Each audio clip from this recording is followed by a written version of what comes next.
I met with Maraga and we had an affair. When? We've been friends from 2013. And now I have a 6-year-old daughter. Do you have the documents with you? I have everything. Have you filed? I've been filing cases every now and then. Have you filed a case in court? He was even summoned by the children's department and he refused to honor that one. Where are the papers? I have everything give us. with me. I have everything here with me. Maraga, we met in church. So being an elder, Give us the information. no, I would give everything. Everything is in court now, but it's because wana delay kila kitu. We met in 2013. This is the sermon he was sent na haku honor this sermon. What is the name of your husband? David Kenani Maraga. Kamtuko ushago. Ojo piga utatupe. Piga mara moja utatupe. Kesi tu bro. Mimi nimejaribu nimeshindwa.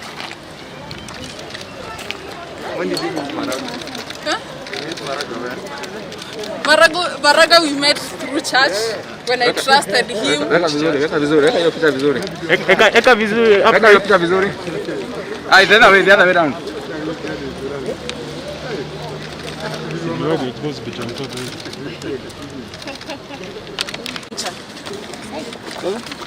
What do you do for a living, madam?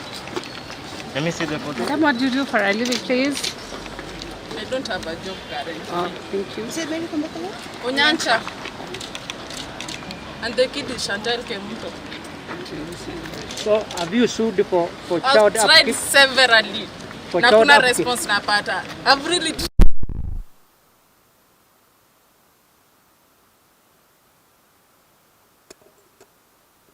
used to provide kidogo then used to cater for like everything. Yeah. And they used to do it through cash. So Which year was it? from 2013. Yeah, ukifika from this January akaanza kuenda hivi. Now I hear that he's retiring. Nitampata wapi kama hizo kesi zote hakuna yenye imeshughulikiwa? Nimejaribu na block everywhere. Nipe documents zangu. Ojo. Our very own Chief Justice in 2013. Then we continued communicating. It was in a church function. Later on, we started seeing each other continuously. We used to go maybe to Nakuru, go to Naivasha.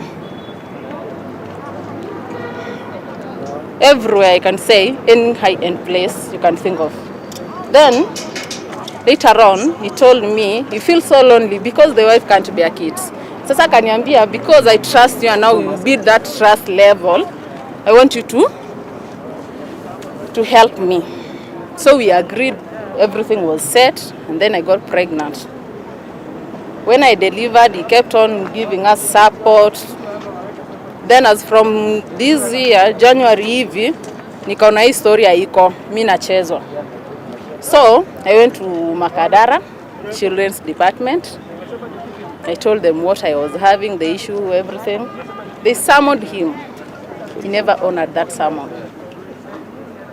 So I started maybe looking for a lawyer to assist me, but because sina hiyo pesa, mimi nimekuwa tu nikifika tu na sioni padi story naenda.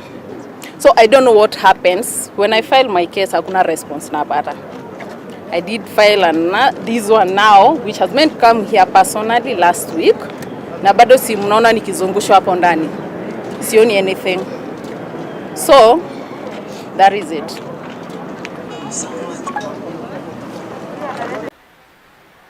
Once we saw it on the media, we took instructions from our client, Juan David Kenani Maraga, and filed a notice of appointment. Me, Mr. Sam Nyaberi, as the two law firms, with Anita here.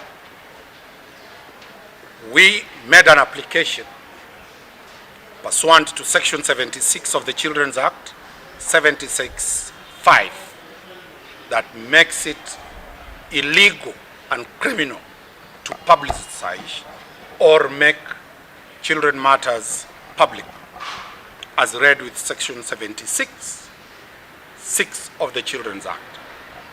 as complemented with Article 53 of the laws of this country called the Constitution. We have come to this court to get the statutory provisions of those sections, only to be told that there is no case before this court. A case is only a case when the requisite fees, filing fees, has been paid. Before we came to court, we have had a perusal and a lot of due diligence on the annexures that have been filed to accompany this.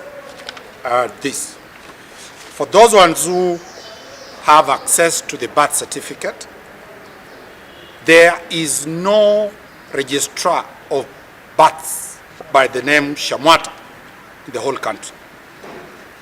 Neither has there been an officer called NP Otieno in the Nairobi office, which means that that birth certificate is generated. It is not a document to be relied on. My good advocate, who has done a serious research over this, will deal with those annexures one by one, and I highlight where the errors are. Remember very well, the Chief Justice, our client is the Chief Justice of this country.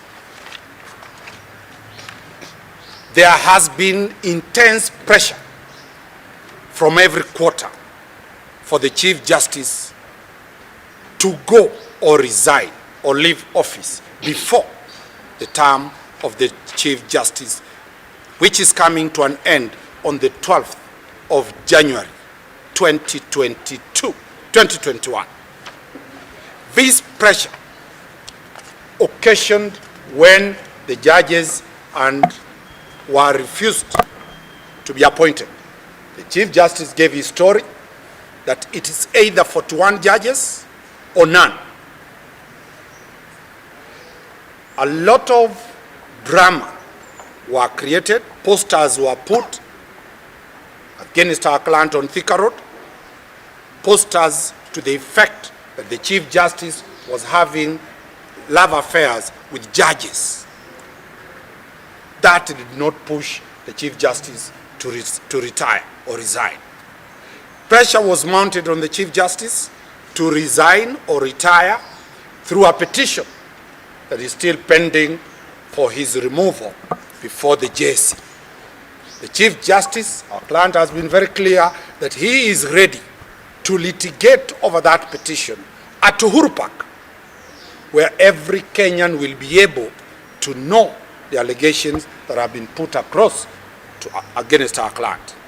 The third attempt has been this matter that has been that has been dramatized for the public consumption, so that the character, the dignity, the respect of the office of the CJ is eroded. We are here not representing the CJ, but we are representing our client, one David Kenani Maraga. So this is politics. This is the war that is being pushed to him. It has been a war that was pushed to him as the CJ. Now the war is being pushed to the CJ in his personal capacity. And we will defend the person of David Maraga to the bottom. We will ensure that this fraud that has been occasioned here, we will urge the DPP, we shall be writing to the DPP a letter today to the Inspector General to take and investigate the documents that have been annexed before this court, because they are outright fraud. My good advocate Anita will take you through one by one, item by item, on that contentious birth certificate. Is not the one person that has signed, because the verifying affidavit has been signed by Joan Mwihaki Kiringa. So we do not know who the plaintiff is, whether it is Mary Kwamboka or Joan Mwihaki Kiringa. Also, at the birth certificate that has been annexed to this application before the registry, perhaps you can have a look at it. Normally when a birth occurs, Normally when a birth occurs in the Nairobi district, on top of the birth certificate it is written birth in the Nairobi. But looking at this birth certificate, it indicates it's birth in the Kamkunji district, which does meaning it is not a proper document. This is something that has been generated. On the entry number, the number starts with a number 557, but the code for Nairobi district is 26. So that is another red flag showing that this document is not legal and it's something that has been generated. Also, as my learned senior has indicated, there is no person by the name NP Otieno or an FO Shamwata who have signed this birth certificate. Our research from the Registrar of Births indicates that such people do not exist. Therefore, the authenticity of this document is not known. We cannot rely on it.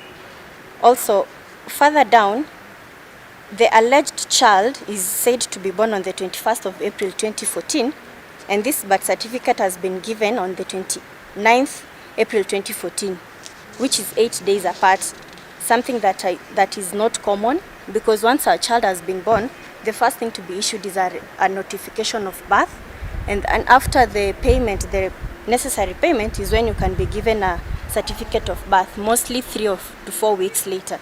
Therefore, this birth certificate is outrightly not a genuine document, and therefore you cannot rely on it. Also, there have been attached some school fees receipts here of this child and rent receipts, but from our investigations, we are not sure if this child exists in the first place. Because if the name of the mother, the purported mother, does not exist in the Registrar of Births, we cannot say for sure that this child exists, because the name of the mother is not there at all. Therefore, I will leave the rest to be addressed by my learned senior, Mr. Nyaberi. Thank you. And in all civil suits, they emanate or get started by way of a plaint, which must have a verifying affidavit, mandatorily, such that the verifying affidavit confirms or avers the correctness of the particulars that have been given in the plaint. Now, in this instant case, we do not know whether Mary Kwamboka Onyancha is the plaintiff or Joan Mwihaki Kiringa is the plaintiff. So who among the two women is agitating or suing the CJ David Kenani Maraga? So it means, therefore, this is a suit that has not been started in a correct manner, in a legal manner, where we should have a verifying affidavit confirming or verifying the averments that have been made in the plaint. Now, the second aspect is that there was all drama in the morning about orders being granted or issued. There is no application in the court file to confirm that there's any prayers that have been sought for purposes of being issued, so that remedy in terms of those orders that are being sought for can be given. The only thing that exists is a plaint, which we are going to knock off because the plaint does not satisfy the conditions that are legally available for any litigant to come to court, meaning the averments have not been verified. So at the first instance, when we get an opportunity, if this Mary Kwamboka Onyancha or the other Kiringa comes to court, we shall be dealing with that as a preliminary issue before we even go to the merits of whether or not there is a child born out of the pleadings that have been presented in court, which my able friend has alluded to, that there is nothing to be had in court, because there is no issue, there is no case, and there is nothing. This is hot air. Thank you. Okay. Body born in this country from 2013 upwards, 2017, 2018, knows that the CJ is under intense pressure. Not from you, not from Omari, not from anybody. The chronology and pattern and sequence of events speak by their volumes. Here we are dealing with two women, we don't know who. But the manner and mannerisms of presentation, by conduct and implication, it's very clear there is a bigger hand other than this. Remember, the CJ is an elder of the SDA Church. The CJ is not a simple person. If this is aimed at assassinating the character and the name of the CJ, it is our position that we shall be calling on the DPP and all relevant arms of government to get to the root cause of this fraud. And I am not competent to say who it is, but every Kenyan watching now knows exactly what I'm talking about.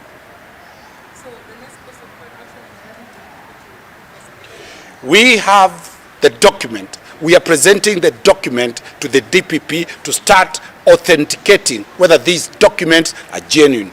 And if they are not genuine, then who is the mastermind? We are not really worried about the small girl here who is making noise. We are worried. Who is this with such an impunity to do what he's doing? Is that okay? Yes.